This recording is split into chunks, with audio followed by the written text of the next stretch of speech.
everybody. Welcome to another edition of HBCU Masterclass, hosted by Culture Fusion Agency. My name is Arthur Borders, representing BX New York, FAMU in the building. And today I'm going to be introducing Mr. Larrance Dopson. Mr. Larrance actually is the owner, and he's actually a Grammy award-winning producer, owner of 1500 Sound Academy. Many years of record-breaking experience under his belt, famous for Jay-Z, Show Me What You Got. But most importantly for me, Nipsey Hussle, classic album, Victory Lap. Come on, bro. This album is fire, man. I got 2 copies of it in the house right now, man. Yeah, come on, real, bro. For real. That's what's up. It's a classic, no man. cap. Especially Real. after production, everything, man. Yeah, that was a real Next. process, man. I got a couple questions about that. I'm sure a lot of the panelists are going to know a little bit more about the in-depth and the intricacies associated with putting that album together. Got you. I'm here. You got anything y'all need? All right. Trying to see if Mr. Shonda Brown is on. Is she on yet? Yeah, hi. Mr. Hey, Shonda, want to go ahead and give you your quick shout out. Mr. Shonda is from Brooklyn, New York, another New Yorker. Hey. Sure Hey. She has a passion for writing as well as public speaking. So as a result, her talents and her particular skill set led her to do what?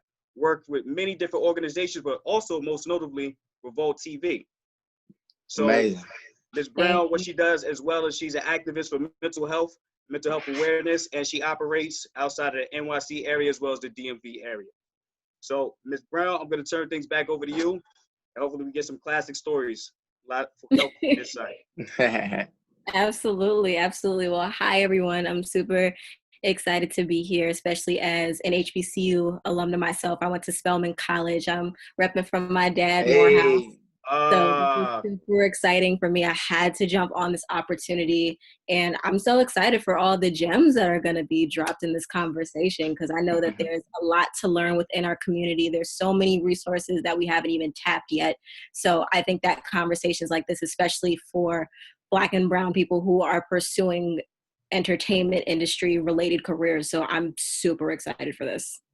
Yeah. You ready to get started? Absolutely. Okay, so first and foremost, let's just take it all the way back. So how did you know that music was your passion? It was a part of my DNA. Started off with my family. Like, I grew up with a piano in the house. So every Sunday, every Saturday, my family singing the top 20s and singing harmonies. And at that time I was my fingers wasn't big enough for the piano, so I had to learn how to play the drums. But at that time, I didn't have money for a drum, so I made like the lamp my symbol, and I took the drumsticks from the hangers, the little white hanger thing you take off. So I had to get it regardless. But that's where a lot of that's where it came from. And my family just super musical. Like, they really care about detail the most in music, and that's when you have a passion for it, when you really get into the details of the craft. So who would you say were some of your major influences? And it can be producers, it can be artists, it can be executives. Who were some of the people that you looked at like, wow, I want to be like them one day? It's so funny because everybody I said that to is like my homies now.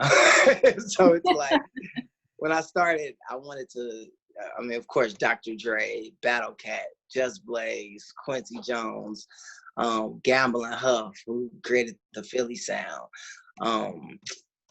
It's Stevie Wonder. It's so many inspirations of people that did it before me, where we just took a little piece of everybody and created our own sound.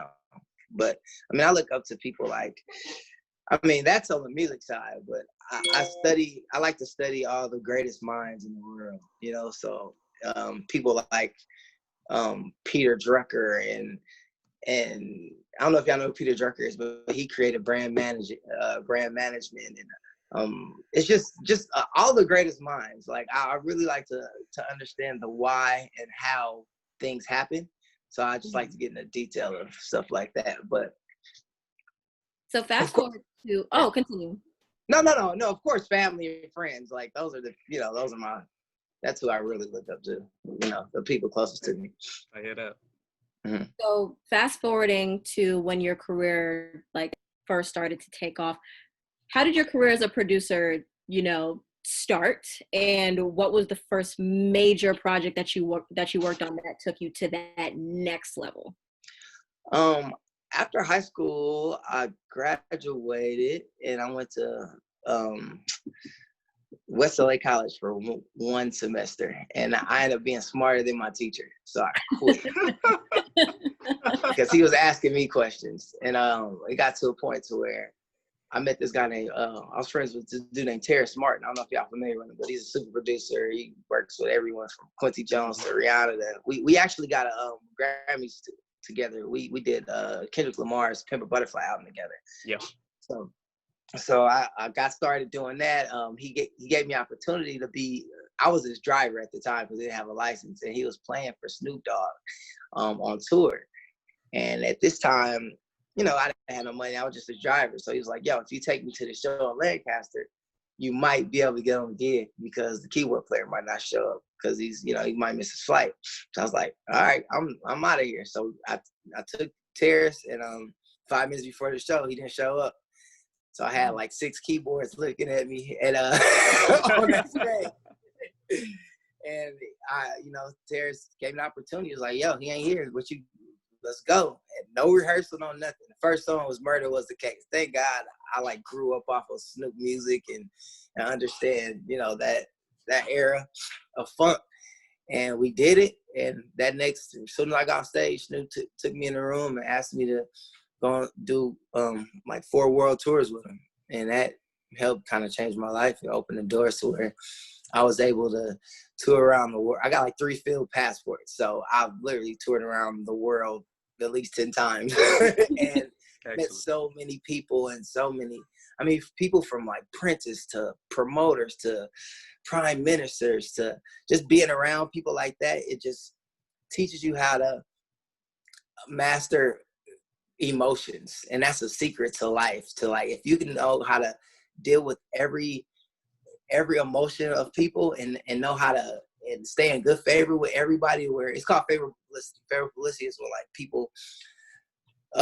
people say things about you that's good, so it's like it's always about that. And I that was something that really, really stuck with me. And Snoop Dogg, he was really the start. And then we were always playing in churches when we were young, and we were playing for this dude named Bobby Valentino when he first got his deal. So Bobby V. Yeah, I'm a veer into how we got our name. So 1500 is our name, if y'all don't know.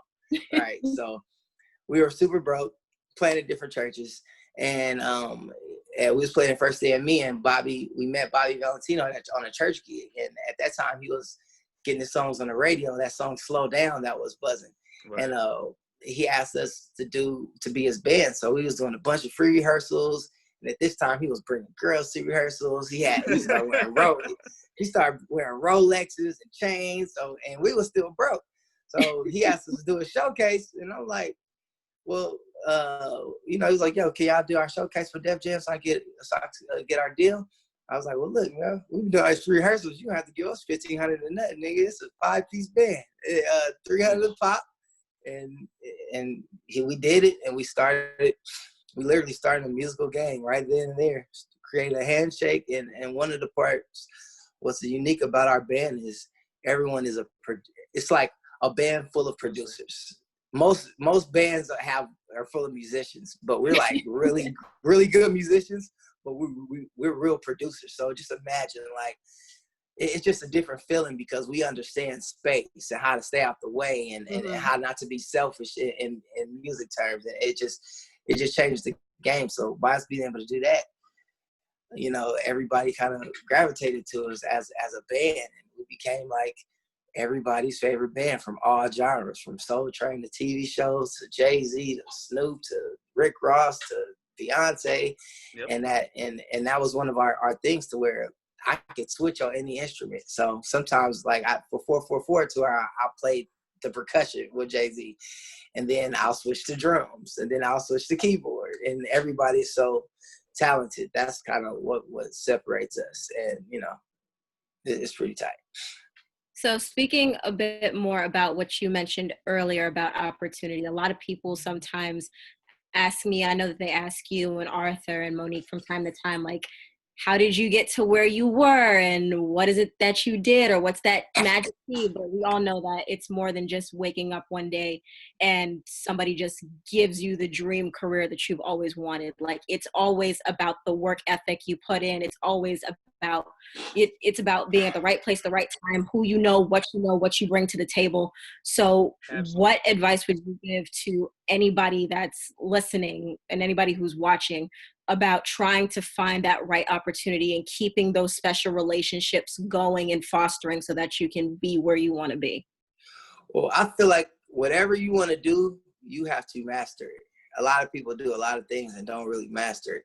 So if I want to be a producer, I'm going to know everything about production. If I want to learn how to play the keys, I'm going to know all my skills. I'm going to know what keyboard players before my time. I'm going to know the styles. There's a language there. So it's like any business, you have to understand the language, and music really has a language. So if you don't know the language, you're going to fail. And a lot of producers make beats, but when they get in these situations, when I got to do a song for Sam Smith, when he wants to do dark chords or make a song that's happy, you have to understand what chords make you happy, sad, sleepy. Yep. It's like there's a science to this. So the only way you know this is if you know the language. And that's the first thing. Like my partner is James Fauntleroy, and he's probably one of the biggest songwriters of our generation. And one of the things we always used to say is like, get really good at your craft. It's get so good to where people talk about you. That's where the favorite publicity comes, right? Get so good to where people talk about you. And then, honestly, to be totally honest, out of my over 100 placements that I have, there hasn't been one time I've got a placement through an A&R or a label or a meeting ever in my life. Wow. Ever. I can honestly say that. So there's no A&R that got me a placement ever. And that's just because it's about relationships. Like, we got good. We were playing. We became the band for Bobby Valentino. Bobby Valentino gave us opportunity for other people to see us and talk about us. So then that came, eventually we end up meeting Snoop Dogg, and by everybody's talking to us about, well, Snoop was like, yeah, man, my band 1500, they tight. So then Jay-Z's calling Snoop asking, can he work with us? And now Jeezy's calling Jay-Z to see, can he work with us? And, at the time, even for James, one of his stories was when he first started, he wrote No Air. That was one of his first songs that he wrote. But at that time, Chris Brown and Rihanna was together. So, we was working with Chris Brown, and Chris Brown was telling Rihanna how tight this dude James is, who's writing his first album. So Rihanna sneaks behind Chris Brown and hits James.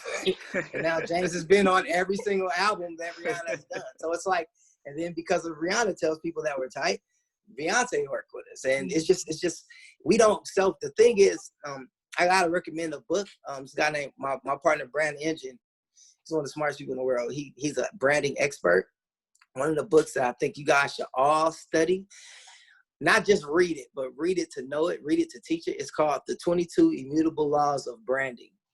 The 22 Immutable Laws of Branding, and it's the 22 Immutable Laws of Marketing. Every business, I don't care what business you are, if you don't know the laws of branding, your business will fail. If you miss number 9 or miss number 17, your business is going to fail because there's real laws.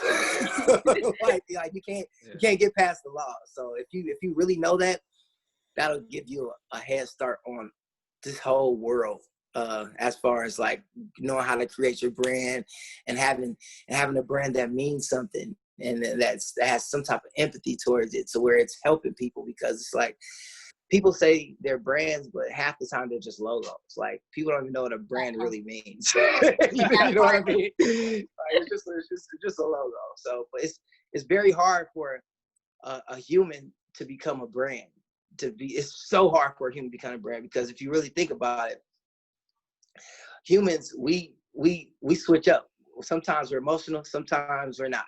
A brand, if I put Nike's going to sit right there on my wall and not move. If it hits an attitude, you won't know it. It's gonna sit right there. So it's super hard to be a human brand because you can't switch your perception. You have to keep your perception with the general market wants. So it takes one time for you to mess your brand. That's it. And that's it. Your it. brand is everything. And then it's like the whole point is to get in the hearts and the minds of the consumer. So it's like, if you're not in the hearts of a lot of things with artists too, they'll put out albums, they'll put out a project and not be in the hearts and the minds of the consumer. So it's like, why are you putting something out if we don't even care yet? So it's like, What do you do to make us care?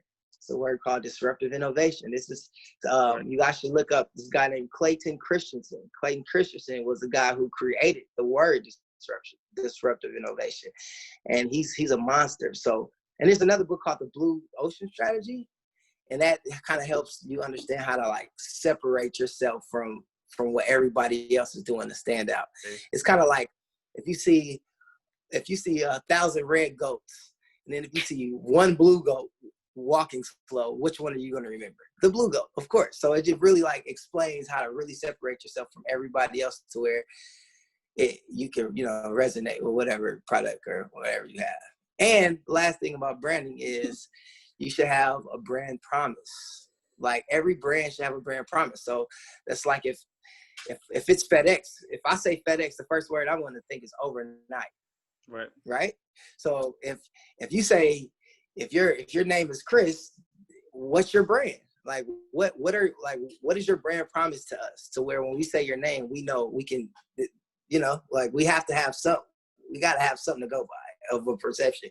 Okay. So it's up to you to make sure you're not an asshole and you're keeping favorable publicity to keep your perception cool. Because as soon as somebody say you're an asshole, it spreads. So you know what I mean? So even if you're, and that's the challenge of like emotions and logic, learning how to deal with people that's emotional, that's in a different psyche level as you, and knowing how to still be in favorable publicity by people that don't even like you. That's the trick. If you can do that, you can sell anything. Absolutely. And that actually segued into my next question. After you mentioned a bit about working with all these different energies and all these different emotions and whatnot. And as you know, your brand grows bigger, eventually you realize that you can't do all of this by yourself. You eventually need a team. Right. Which can be very difficult because working with so many different personalities can be very emotionally and mentally taxing. Mm-hmm. Sometimes one person doesn't work well with another person on your team. Maybe you get along with everybody and then suddenly you don't. So what are the essentials for you and what do you advise everybody to do when building out that dream team that they want when they first start off, whether it's a manager, a publicist, another co-producer, a songwriter? What are your key things for when you're building a team? It was two things. Remember that question, because I'm gonna have to go back over to that. two things. To building a team, I feel like you need to only work with people that believe in what you believe in. It's a belief. It's also I like giving you guys it's this. Are you guys into TED Talks? I am. I love TED Talks. So y'all look at TED Talks. This guy named Simon Sinek. He is a genius. He talks. It's just the subject is called "How Great Leaders Inspire Actions," and it really teaches you how to like sell anything and really get into the minds.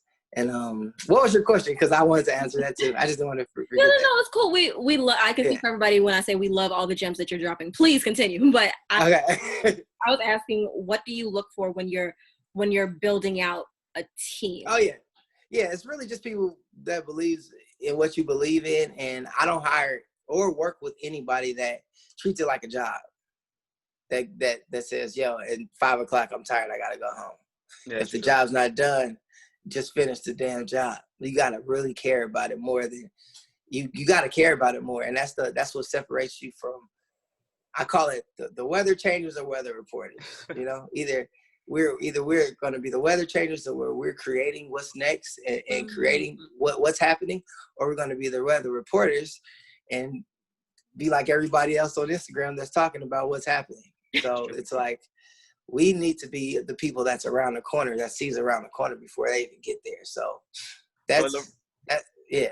Larrance, But wouldn't you also say is when you're building your team, you want to have some people around you that have the same work ethic? Because Oh, people can hell be yeah. talented. They could be talented, but let's say you have a deadline for a submission for a placement that's due on Friday, and then they only get to their part like a Bro, couple of hours beforehand. you That better jams find you up.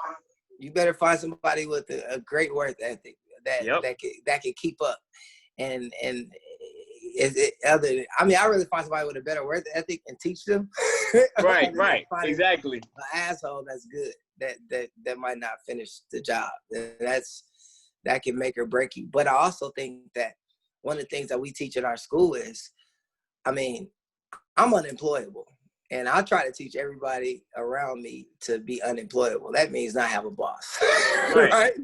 That means to have a vertically integrated company in your head to where I can think of something and I can execute it fast. So it's like, that's the goal of us to be unemployable. And for us to do that, you have to know all the rules to break the rules.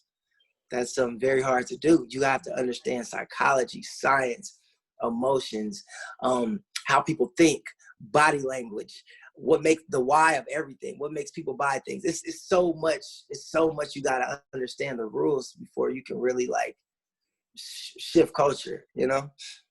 It's super important, but you just got to make sure you're around people that really got love for you, man.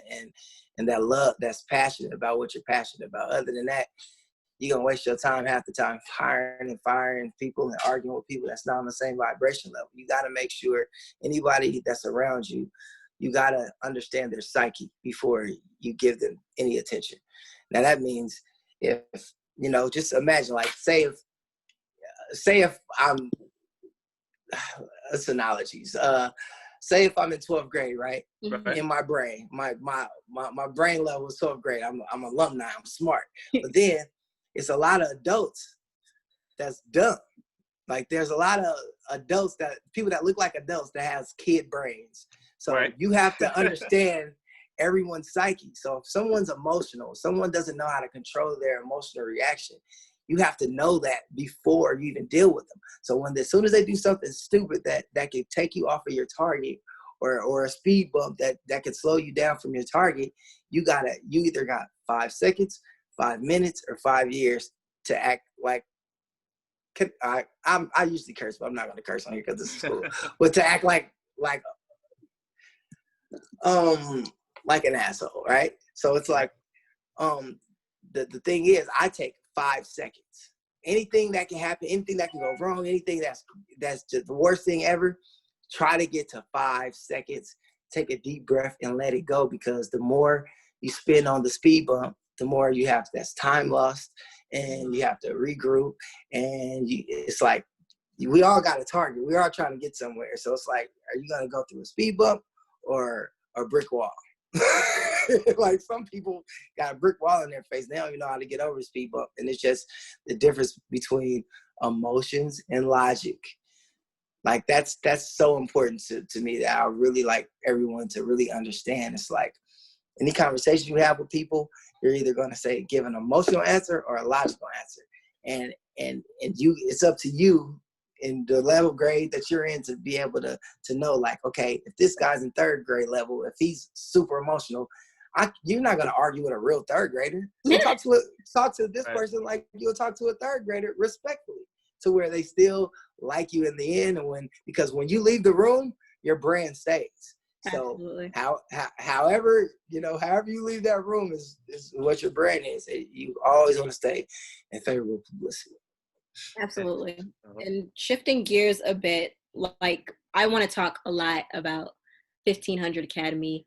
How did this idea come about? What inspired you, and where do you see it progressing? Man, we've always had the idea of us wanting to build a school, because we're teachers. We've been teaching our whole life. And before we got that building, we had a studio in Inglewood. We still got it. It had like 13 rooms from studios. It had live band rooms, radio stations, pool tables. It was just a place where I could handle all my business in one place and not have to move, and everybody could come to me. So we kind of like outgrew that spot. And one of the things me and James know is like, it's so many talented people that's that will never get the chance to meet an executive or don't even come to Hollywood. Like I know some people that's in LA that hasn't been to Hollywood, which is nuts. So it's like we always wanted to be the bridge between the hood and the talent, and training them to elevate their mind, to understand how to deal with all these levels of people and business, and to stay sane and succeed. And that's honestly, we're like the people that's in the hood. I still got a studio in the hood. So like Nipsey and YG they met at my studio. Like they would have never met if I didn't, because gang bang is real in LA. That's so true. It's super separate. And me and Nip, we from the same area. And the thing what makes music amazing is music brings everybody together. Yep. I literally tricked Nipsey to come to have a session with me, and didn't tell YG that Nipsey was gonna be there. And they ended up working. They did a song the first time that my nephew produced. This was damn near 8 years ago. You know what I mean? So, and our studio was always the studio in the hood, to where all the best talent was there. But then I had to make the executives come to the hood to meet who it was. You know what I mean? So it's so much talent, man, and we're so talented, bro. Like all of us, we all got that in us. It's just about giving the right tools and giving the right information to teach our people. And there's no schools like that. And that's what inspired us to even build our school. Like me and James used to always talk about, like, yo, if we was to die, what could we leave the world with? You know what I mean? Like, what if we want to change the world while we was alive? How could we do it? Okay, get a 35,000 square foot facility. That's a school. So I'm gonna kind of explain the 1500 Sound Academy. So just imagine, it's a state-of-the-art 35,000 square foot facility where, imagine it being like the X-Men school for the best creatives in the world. It's like only the baddest motherfuckers in the world that comes here and we really train them. So it's two sides of it. So it's the school side where we teach everything from writing hit songs to coding, emotional intelligence, entrepreneur classes. We basically, the whole point of the school is to teach this one person everything that they need to know to be successful and to be unemployable, period. So we teach you coding because if you want to create a app, you got to understand what C++ is, JavaScript, HTML. If you know that, that'll save you $200,000. And even if you hire somebody to do it, they can't beside you. They can't trick you because you know the rules for them to break them. So the more you know, the less money you got to pay. Because and I'm looking at somebody say tech is the future. It is. If people aren't getting in shape with this tech game and learning this stuff to shift culture, we're gonna be lost, bro. And that's the good thing about the internet and what's going on now, because we really don't have an excuse. Like, there's no reason for anybody to not have no money. Period. It's possible. Like, if we work hard, even though it's hard for us because we got the world odds against us, but we are smart. We can do this. There's the internet. You can learn how to do anything in a month on the internet. That's one of these. You feel me? YouTube Academy is free.com. You feel me? So it's like we don't have to be broke. Nobody. So let's just get our brain in shape. And that's what's really what's the weakness for I see with everybody right now. We're just so distracted with people, and people who discuss people are the lowest vibration people ever. Thanks. So it's like I can't even be around people that's not talking about ideas or an invention or something that helps somebody, because that just brings my vibration down, and then I can't help nobody, because you know what I mean. So just make sure you're always around people. Anybody that talking about people, you can warn them first, let them know that you can't take that energy, and then every time they do it, just run away, and maybe they'll change. Absolutely. First and foremost, I want to thank you for everything that you're doing for the community. I think it's absolutely essential to have this because, like you said before, there are a lot of talented people out there that don't ever get to see the end of the road because of the hand that they've been dealt. And at the same time, like you said, we're in such we're in such a great generation right now where I remember I was interviewing J.I. for the Rap Fest, and he said he has no idea how anybody on this earth is broke, because there's literally an opportunity for anything and everything that you can do. If you want to learn how to code, there's plenty of opportunities to start. If you want to graphic design, if you want to sew, if you want to be a writer, if you want to do seminars, there's literally so many opportunities out there. And there's always going to be 1,000,000,005 no's, but there's always going to be that one yes that's going to change your life. And I appreciate what you're doing, that you're giving these people the yeses that they deserve. Because there are so many people out there on the radio, and I'm just like, dang, I know somebody who can like literally blow them out the water. There are so many dope producers, dope songwriters, people that are great future executives, brand managers, writers out there that are just waiting for that one opportunity. And 1,500 is doing that. True. Yeah. You're prepping them so that they don't have to wait to get that one yes. They can give themselves that yes, and then they have the confidence and they can work towards what they want to work towards. And I think that what you're doing is incredibly dope. Thank you. Now, we're really trying to be the blueprint of God's work. Like, if we could do it, and we're really hood niggas, just to be clear, just so y'all can know. I don't know if y'all know our history, but we are people that we're the same. And if we could do it, anybody can do it. And we, we've had it bad. We had to deal with everything, that from contracts to snakes in this business to meet people. So, I was in a position where my publishing was held up when I was a kid for 7 years, so I couldn't make any money in the music business. That's why I went on tour and toured all around, because it was a snake that tried to take my money, and I couldn't. I just had to wait 7 years until it was over. As soon as that 7 years happened, I had so many number ones. It's ridiculous. It was like God waited until this situation was over. But I'm glad it happened, because I had to learn everything about. I learned everything about the music business because I was in a terrible deal. And now that I'm put it like this, I went from a terrible deal to now I'm probably one of the, out of maybe the whole music business, probably like the top five people that actually sign themselves. I'm signed to myself, and I signed other producers, and I'm recouped. And it's like, I want to teach people how to really like be their own boss, and most people see some money dangling and they'll take it, and then they'll sign their life away. And when you believe in your future, you won't do that. And it's just paying off. Literally, I have a publishing company where I signed myself. I signed this guy named Trap Money Benny. I might be familiar. Before he did In My Feelings, I signed this guy named Quentin, who did the whole LMA.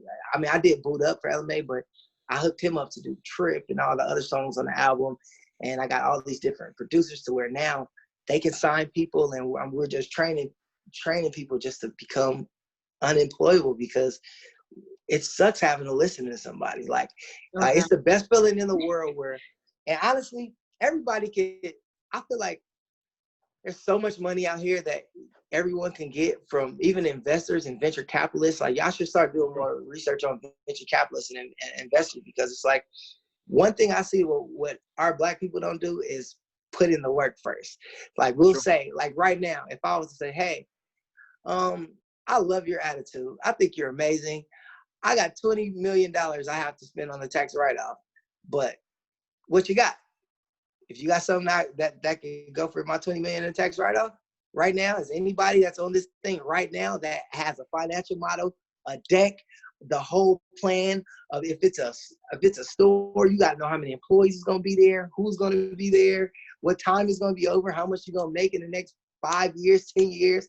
Like, who's ready right now? If I had $20 million right now, y'all got to get in shape, because that's it's going to happen a lot. So many people that got this tax money that you could be a billionaire's tax write-off and change your life and everyone else's life. But if you don't have how the billionaire is going to make their money back, and how it's going to help the world, and how it's going to shift culture, and if you don't have all the rules and all the all the things you study to see that this is going to work, and you got to have all this in a 3-minute pitch. And honestly, it's really not even a pitch. It's just, if it's some phenomena, they'll spend that money on it. But it takes all the work.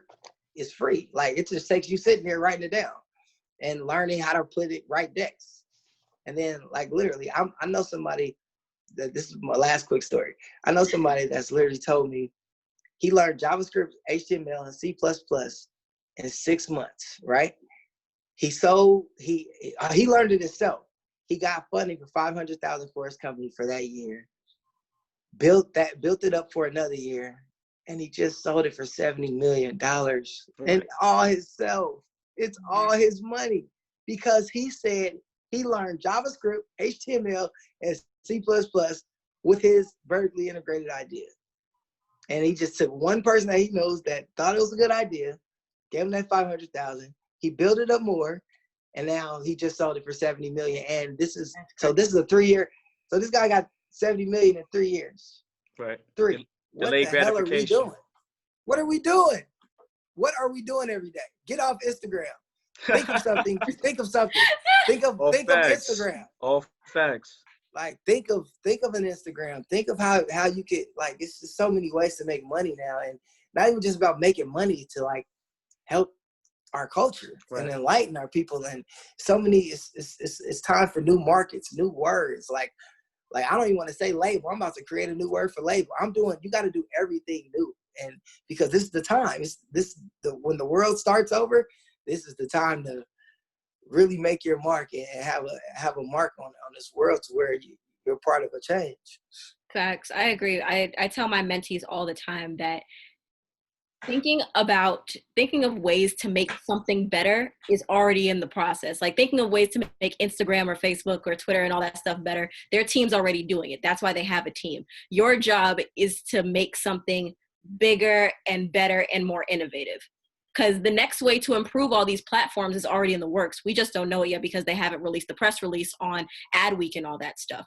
Our job as the current generation is to make sure that we keep building so that these things are nothing less than stepping stones for the next thing. Right. Come on now.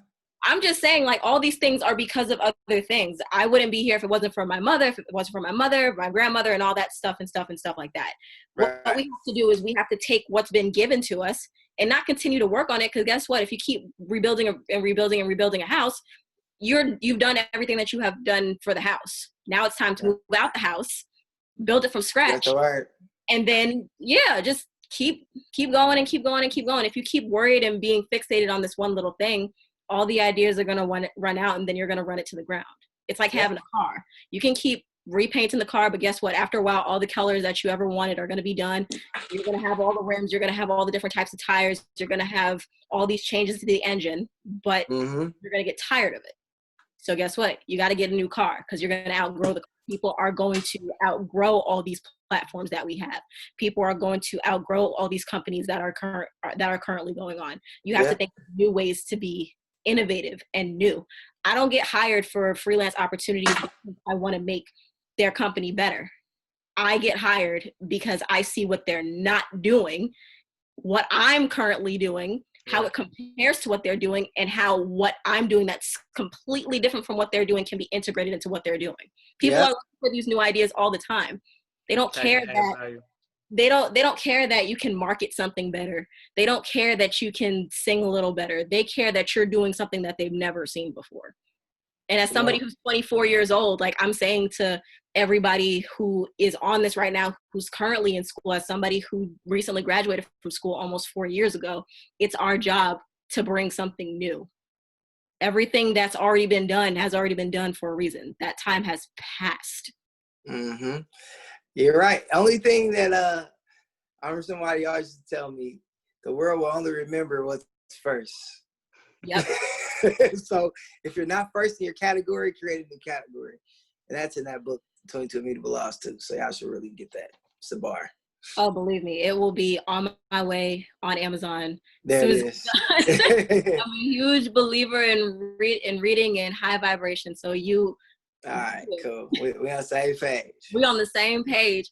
So talking more to all the students who are watching and anybody who's currently building their brand in music, what advice would you give to any upcoming producer or musician or artist who thinks that they're not good enough, or there's too much competition, or there's no space for them in the industry? It's just about that. all that isn't true. It's just about honest. If I can believe you, it's all it's about. If it's an artist and we know if we like them, if we can believe them, if we can believe what they're singing, what they're saying, how they look, if it's all matching. So it has to be that in the music too. And by you doing that, you just gotta know all the rules and you gotta really, really study your craft, study. And one of the things I always used to do was when I was young, I used to go to Slauson Swap Meet in the hood every day and buy a 1500 or nothing t-shirt, 1500 or nothing, big as hell, to where like the letters was on my side. So like it was, you know, and I did that every time we had a Soul Train performance, every BET show, every time somebody sing me, I made me and my crew always have 1500 and nothing. Even though if you didn't know what it was, you have to look it up, do your research. Everybody keeps hearing about 1500 nothing, but they don't know if we're a band, we're a gang, we're a crew, we're a school. They don't, you know what I mean? Right. So it was always about just marketing yourself to where people ask you. I'm not self-advertising telling people about 1500. I'm just, hello?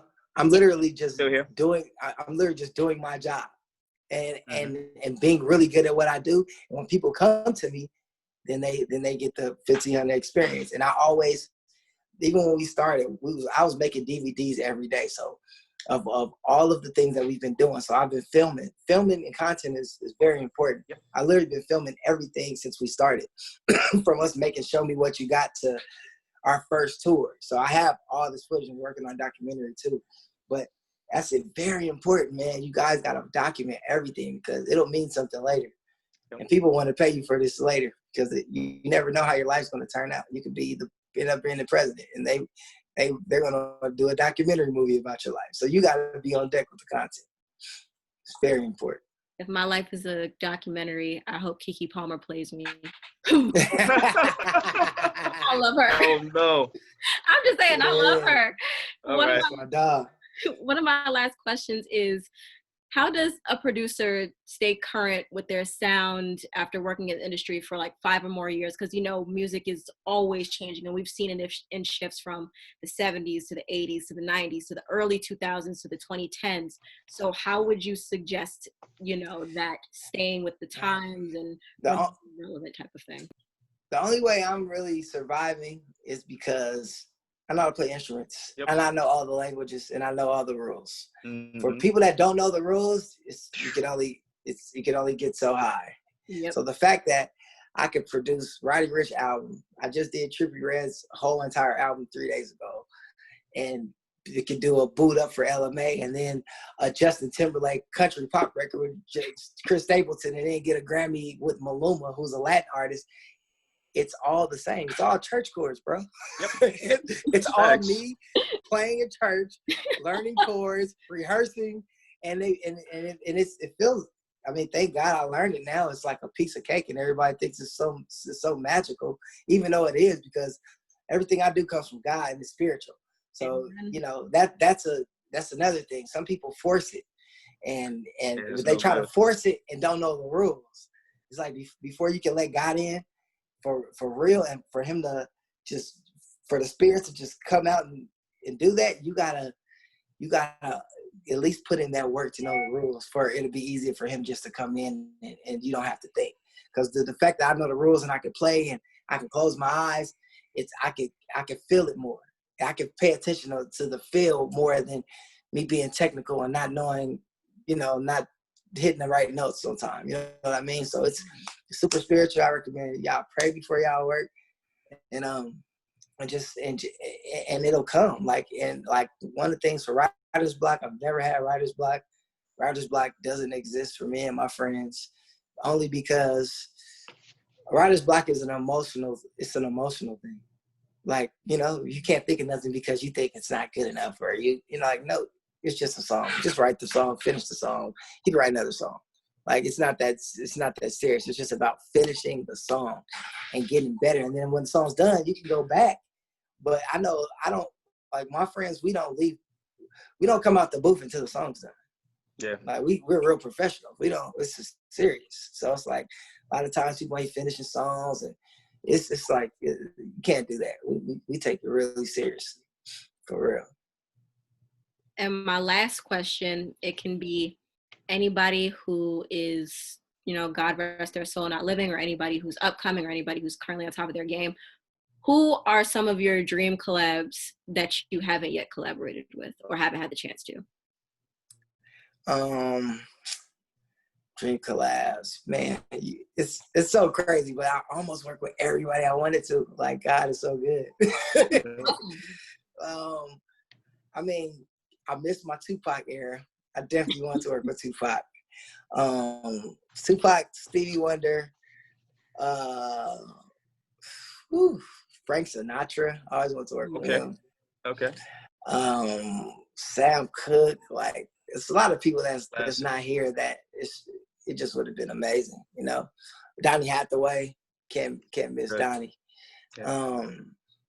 But yeah, but people that's actually alive, like, I like Michael McDonald, I like Sade. But all the current people, we pretty much covered all that. But I just want to work with legends that understand. I want to work with more people that knows all the rules or know more language than me, just off of experience, just to be able to learn. You know what I mean? For sure. And I've been doing this thing called Quarantine Academies. Actually, Monday I got doing a Verdine from Earth, Wind, and Fire, but we're teaching and talking about hit songs. Like I've done Greg Filling games. I did George Clinton. I did Kenny Gamble from, that did all the OJ. So y'all make sure y'all check that out too. Quarantine Academy on 1500 Sound Academy. We're gonna be doing that a lot more often. That was my final question before we opened it up to Q&A. And before we open it up to everybody, I want to thank you so much for the opportunity to be in conversation with you. I'm pretty sure everybody took something from this conversation that's going to be life-changing, and that's going to change their way of course. Yeah, to move them in a way to adapt differently in music, in life, spiritually, emotionally, mentally. This has been like an incredible conversation, and I'm so blessed to have talked to you. Thank you. That means a lot, for sure. No problem. All right, so I'll take it from here. So we have quite a few questions from some of the panelists as well as other attendees. But one question that I'm taking a look at right now, a person wants to know, if they're just starting up as a producer, what should be the equipment that they decide to purchase first when they're thinking about going into production? A piano, an instruments. It's such a difference of money. It's like a beat maker, you can probably make like 10 racks, right? But then, like my friend Brody Brown, for instance, he wrote, like he can make beats too, but he literally played keyboards and bass on Bruno Mars' album where he made $30 million. Big difference. You gotta learn how to write music from your head. You gotta learn the language so you can just write the music. You know what I mean? That's so important. So you should definitely learn the instrument. You should definitely study all the hit records from the 1940s and up, and write down why they're hits, and write down what you like about it. Make your own cheat sheet of, so let's say if I listen to a song in the 70s, a lot of songs in the 70s had intros before that had nothing to do with what the song sound like. So that's a cheat sheet. If you're a songwriter, there's hit songs where they'll ask a question first. Ask a question first. Is you got to really like go off of some stuff that already works, because you go off of stuff that already works, you're halfway done. Now the other half is you being creative. So that's one thing. I also think you should learn Ableton. Yeah. Ableton is killer. It changed my whole life. I mean, I taught Timberland Ableton. I taught so many people Ableton to where it's not even fair, and their whole trajectory of their business is just out of here. You should learn Pro Tools just to learn how to record. Right. But I mean, between Ableton and an instrument and you studying and making your own cheat sheet to where it's in you, you can write it down first, but then eventually be in you to where whenever you make beats, you're taking cadences from different songs. I could take a cadence from a bass line and put it in a verse, and you'll never know where it came from. But I know that cadence worked before. Like if I was to all night long, all night. You know that song? All night long, all night. I could take the same bass line and go boom, doom, doom, doom, Right. doom. That it already works. So that cadence works. So just take all the cadence that works and change the notes. It's easy. Mhm. We had another question from a young lady by the name of Crystal. And I know you said you had most of your placements based upon word of mouth, how well your work precedes yourself. But she asked, as an aspiring songwriter, how do you shop songs? What's the best method? Shopping songs, I would just put it, that's a good question. How long have you been songwriting? It depends if you got to be honest with yourself. That's one thing what us creators got to be is honest with ourselves. Is it ready for general market to hear before you start shopping? Is it ready? Now, when it's ready, put it out and it's going to be contagious and come back and people are going to call you and just start thinking of creative ways to get your brand out. Like that's why y'all got to really study branding because it's a full circle. Like if I was an artist, let's say if I was an artist and if I just got a deal, right? And artists only gets like $300,000, $400,000 for their budget. Right. I would be smart and say, you know what I'm gonna do? I'm gonna take $100,000 of that budget, go to all these high schools or go to all these hospitals. I'll go to all these high schools or go to all these hospitals and throw everybody money, give everybody some money and tell TMZ and make it so big to where I'm creating conversation about myself. Right. It's all about the news. The news, whoever is the news wins, period. That's who we're listening to. That's what consumes our brain. You know what I mean? So it's all about being the news every day. The reason why Kanye West is the man still is because his album came out and it was here today and gone tomorrow, but he stays on the news because he's doing church every Sunday. So it's all about how do I get people to talk about me every day? Yeah. And it also comes as a sensory brand. A sensory brand is like most artists want to be a sensory brand. It's very hard to become a sensory brand. That's touch, taste, smell. Like Rihanna, she has all these different companies that covers every sensory that we have as humans. So it's like, you got to get to that point. You know what I mean? But it all starts with the music and really being honest with yourself and knowing if it's ready for the public yet. Because like you said, first perception is everything. If you start playing people your songs and it's immature and if you think it's tight and it's really not, that dilutes your brand. So you got to like be honest with yourself and start and really like just really study what's before y'all. Like even when you do mixes, like I know some engineers that mix songs and don't use a reference from another song that's already hot. Like, how are you mixing a song that you can't compare? That's nuts. So it's really just building it up. I think we have time for maybe about two more quick questions. I have one question. As a producer who samples, what is the best way of going about clearing a sample if I were to get a placement? Learn how to play an instrument and not sample. Because it depends if you want to make some money. Like if you because they're gonna eat into your profits, bro. If all of it, I don't think y'all realize if a producer samples anything like to Temptations or anything, they can take 100% of publishing if they feel like it. If they don't you, if they or they can take 100% of publishing and charge you whatever they want. Yep. Just because, or you can learn how to play instruments yourself and stop being lazy, or hire some musicians and replay that's really good and replay it to where like that's what people call us for, bro. Like for like the last Jay Electronica album, for the Roddy Ricch album, for the last Meek Mill's Championship album we did, literally it was so many samples on there. They call us to replay the samples and make it feel like it's not the original sample, so we get paid. Because if I remake it like the sample, they're getting paid, and it's not that much money at all, and they're making millions, and I'm getting $500 for playing somebody else's stuff over. So it's always good. It's like you could be creative, bro. Make your own samples. Be creative. Don't be lazy like everyone else, because you're gonna get to that thing to where you end up getting in a room with Justin Timberlake, and they're gonna be like, "Yo, let's do something from scratch. Let's do some happy chords. Let's do a sex song." What does a sex song sound like? There's sex chords, bro. There's songs. There's chords that make. It's really a science to this. So you just gotta get in shape, bro. Get in the gym and really learn the language of music and don't be lazy. All right, so it looks like this is the last question from Miss Rashika. Was there ever a point where you doubted this was for you, and what motivated you to keep going?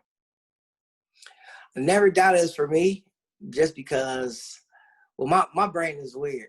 Like, if I have a target, if I say, like, it's so important with your words. Like, your words is everything. So if you say, yo, I can't do this, you'll never be able to do it. Like, people thought I was crazy. Like, I'll tell you one last short story just to wrap this whole thing up. I was 27 at this point. James was rich before me. He had millions of dollars at that time. And I was still on tour, doing tours and on and off. And I was like, bro, I know it's something I'm missing. Like, you ain't telling me something, bro.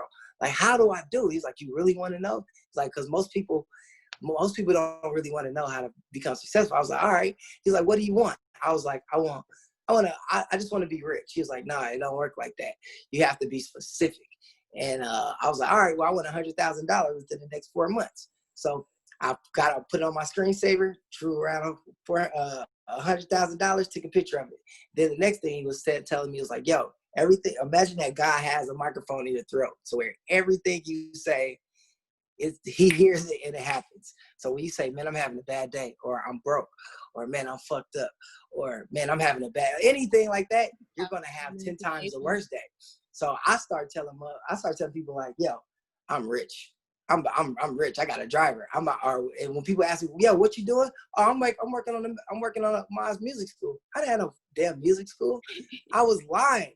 I literally was making it up in my head to where it's all about like training your subconscious mind to believe your reality. So it's like, I call it like reverse manifestation. Like that was one of the things that helped me get to school, literally, by just imagine it. Like, one thing I feel like what we got to do is set our intentions every day, all the time. So if whatever you want to be in life, if I want to have a music school, now everybody that comes up to me is like, oh, what's up, Rance? How you doing? What's been up? I could say, no, I've just been chilling, just working. What normal people say, the general market. That's not weather changers. So I'm going to say, if you be like, yo, Rance, how you been? Oh, shit, man, just working on my music academy, man, trying to build the music academy. So then every time I say that to either an asshole, a stranger, somebody that loves me or hates me, they always say, you teach them your attention, and they always be like, oh, well, shit, my auntie's a principal, or I know somebody that just invested in the school. So now I build up 200 people that knows my intention, from strangers to anybody, that I have that I can make a phone call and get it cracking. So it's like, you guys got to really invest in your relationships. Like, I have relationships from the last 10 years to where I literally can go to London and hang out with the prince just off of my relationships with and it's really off of me being a service. And how you build relationships is you be a service. You give. Absolutely. I got to up on everybody around me. I gave them, if it's a free beat or pay for their drink, or I got favorite publicity with everybody around me. I always make sure, like, if I'm in the studio with somebody, I'll ask them, do they want water? I'll bring a celebrity water, even though people bring me water. And it just puts them in their mind to where it's favorable publicity, and they're always talking good about you, and everybody always wants to help you. So if you can be a service, it's over. And a rich man always told me, if you want to be successful, help someone else be successful. If you want to be rich, make somebody else rich. So I wake up every day thinking about how I can make other people rich other than myself. And that's the secret. Everybody wakes up thinking about, man, I got to take care of my family. I got to do this for myself. And they'll be broke forever. If you really think about how many people, if you help 100 people, you don't think in 5 years, 50 of them ain't going to be successful? Or you can't borrow some ketchup or $100 or something from anybody? Right. You can. You just got to invest in your relationships. And I feel like that's super important. So the people that only got 3 homegirls or 3 homeboys or homies, like you're walking past your money every day, every white person or any race person that walks past you that could probably change your life. Mm-hmm. Don't talk to people. Like, we're to communicate. The only way you can get money if you're doing this, exchanging. You give me this, I do this. Right. Your arms got to move.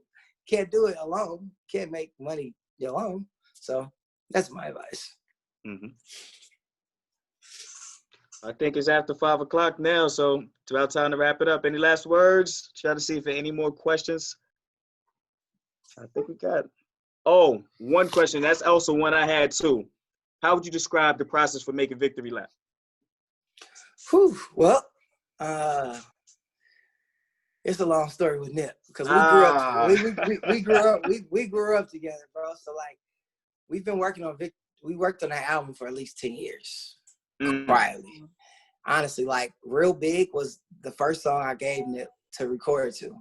And I was like, yo, this is the one, bro. Like, this is like, I say my favorites with Nip because me and probably one other person was the only people that can like make him rap. Like, you know, because sometimes he takes a long time to rap. Only because I never forget last year at the Grammys, I was like, we was talking and I was just like, yo, bro, how come it took you so long for these verses? Because the last week of the album, it was like 5 songs. Like, last time that I checked, I wasn't gonna make it. I mean, it was some records that y'all be disappointed that wasn't gonna make it just because he didn't finish the verses, and we needed him to finish the verse so we could finish the music. So like, for dedication, we took it up on ourselves. Like, okay, you only did 1 verse for dedication 8 years ago, so I'm gonna change the beat, make it new. Me and Mike and Keys went in on the beat, and then we was like, you know what? We gonna call Kendrick. Hit Kendrick, yo, bam. Kendrick sent this shit back. So it's like with Nip, like, you got a certain art, like Nip.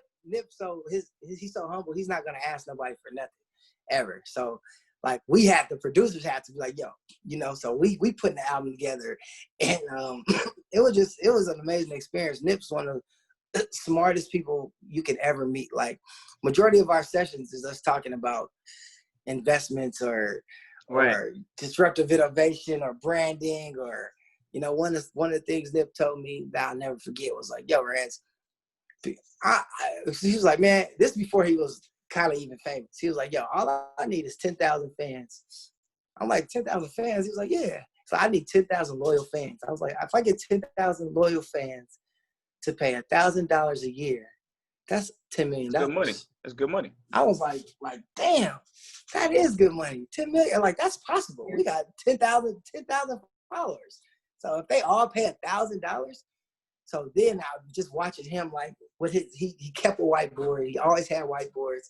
He used to just really be like, okay, if it takes this to make 10 million, all right, what are we gonna sell? Okay, I'm gonna sell these T-shirts. I want to sell the $100 album. And he always, and he got, me and him had this guy named Brand Engine who was our coach. Every star player needs a coach in whatever business. So he was like he's our secret coach, to where, like, he was the one that said, hey, yo, Nip, read this book called Contagious. It's talking about somebody that's selling a cheesecake for $100. Read this book. Y'all read this book. Read the book. And Nip was like, yo, let's sell that. Let's sell the album for $100. But because it's going to create conversation. It don't matter. It don't matter about the song. It's about the conversation. It was so crazy when I heard Nip say that. I was getting ready to go on the I-95 back home to New York, and we stopped by the Barclays Prime just because he said that. And I was like, I told my man in Philly, I said, yo, we got to try this $100 cheesesteak. And he was like, for real? We went there. We was the only African Americans in there, but to give him props and kudos, it was worth $100. It tasted so good. I never had nothing like that in my life. But I went just off the perception that $100, let me see what it's talking about. That's the blue ocean strategy. Everybody's doing this. Let me go ahead and do this. And even though y'all might think it's crazy, it's going to create conversation. He sure was on every magazine and Ford magazine more than any other artist. His brand was bigger than his music just because of how he thought. Right. So it's like, you got to, and then it's like, do you want your music to last or your brand to last? Like, your brand lasts when you're here. Like, Nipsey's making millions of dollars right now. Gone, bro. Literally. Because he understood branding. You know what I mean? There's a lot of rappers right now that's here today, gone tomorrow, that we don't even bring up again. Want to know why? Because they're not doing nothing for the people. They're not for the people. Who's the people's advocate? Who represents us? Like, it's a lot of artists, but who's the artist that represents the world? Everybody's so selfish and wants to just be so different. But it's like, how you gonna make the money is if I can feel like if I feel the same way you feel. If I can hear your song and feel like it's me, that's how you get a hit. So I loved it, man. That was a great experience, and man, it's just I just miss my nigga for real. But we working on. I got so much footage of us. I literally have the documentary of us that I haven't put out where it's us making the whole Victory Lap album. So maybe we'll do another Zoom thing, and I hope so. I'll show y'all on the low. But y'all I'm can't sure be everybody snitching. else excited as well, man. No That's snitches. a treat. That'll be a treat right there. This will be yeah. So we'll do that on the next one. Just make sure it don't come out. Okay. I'll show it on the Zoom, but that'll be tight. Excellent. Well, I want to thank you as well as everybody else coming out to take part for this masterclass, by Culture Fusion Agency. And we got to do it again, man. We got to do it again. Continue to spread that knowledge and wealth to everybody so we can better each other as well as our community, like you said. Yeah. Shout out to China too, who called me about this. She used to be one of our interns. Oh, like, yeah? I'm so proud of her. She? Bro, China was an intern. So like I'm so For proud real? of her doing her Oh, artist thing. man. Yeah. So this is going down. Mm-hmm. For real. All right, till next time. All right. Love. Appreciate y'all. Bye, everyone. All right.